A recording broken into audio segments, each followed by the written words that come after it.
Yesterday, Season 29 leaks were everywhere, and today all of them are wiped out. Luckily, I got the footage, and what's more importantly, knowledge. I'll try to tell you everything I know without getting struck from the devs. So I've spent the morning stitching the entire picture together, cause we are facing a massive gameplay shift. Cause it feels like Apex is catching a virus from Fortnite, and I'm not talking about skins. I'm talking about the actual bots coming to your mid-skill lobbies. First, the new legend Axel. Her tactical boost pad horizontally launches you away from it. The catch? It works even if you're knocked, allowing you to do a stylish escape.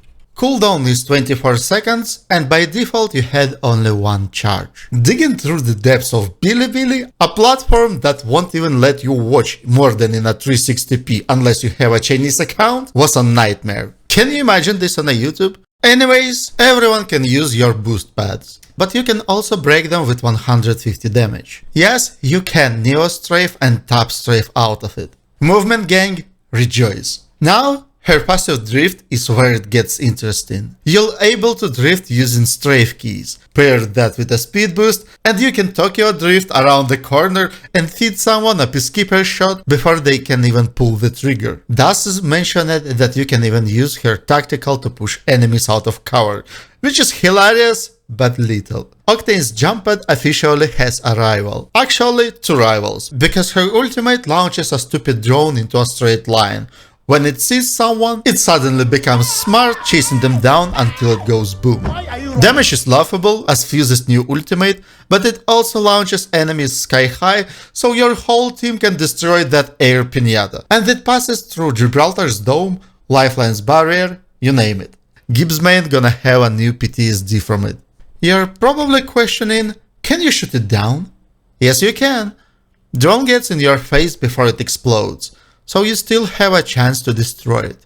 The catch is, it has a 200 health, and I think in the future it will get nerfed to 150, just like Sparrow Ultimate. Nevertheless, you had a very bad choice. While you unloading your gun on a drone, you are a free target for its owner. For now, it feels like you had a bad and a really bad option. Also, Axel has an interesting skill tree. On second level, you choose between +1 ultimate or +1 tactical. And on level 3, you can have a double jump, just like Sparrow, or an extra magazine size while sliding. And what's more important, these extra bullets are feeding straight from your backpack without depleting mag in a gun. Also, it's a good time to remember about modules, which allow you to passively reload weapon while sliding. Then we have Vantage. I'm both happy and angry about this. Happy because her ult is getting a huge rework, a canted iron sight for close range, and a zoom buff from 3 to 4 times.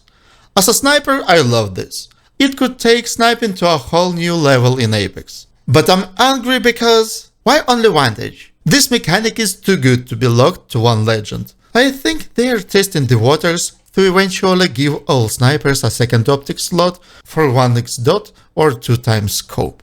On top of that, she pulls her rifle out faster now.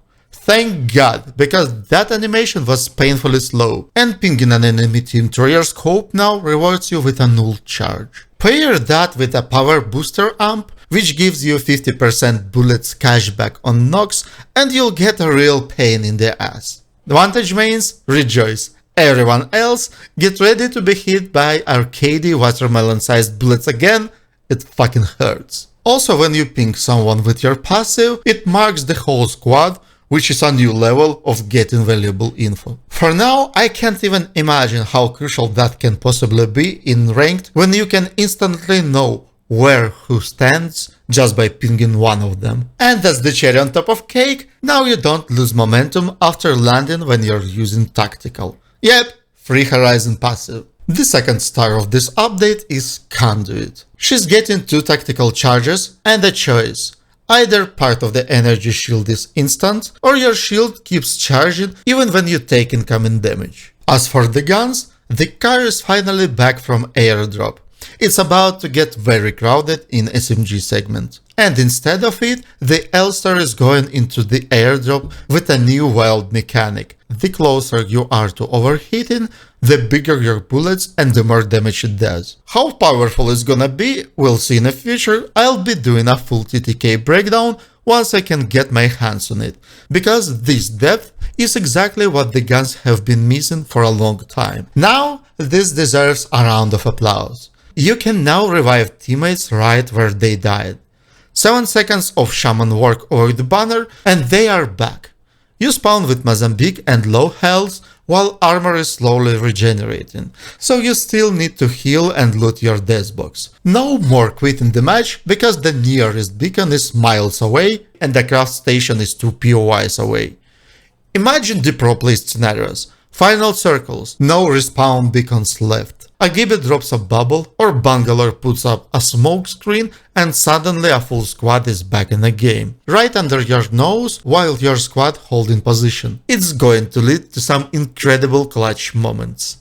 And prepare yourselves to run a lot.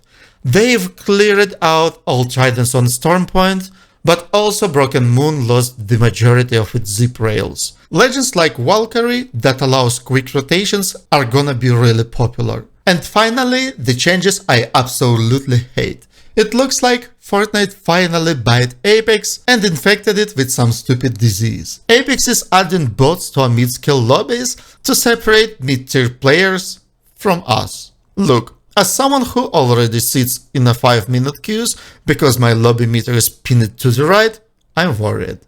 But think about it from the perspective of the players who will see these bots. How it's going to feel when you flawlessly wipe a squad only to realize they were just an AI. Where is the satisfaction in that? Where is the dominance? It feels like a step forward making Apex too casual. I really hope they reconsider. What do you think? Do you wanna fight bots in a highly competitive multiplayer game? Drop your take in the comments. And for now, that's all the new info. Subscribe if you don't wanna miss the TK breakdown.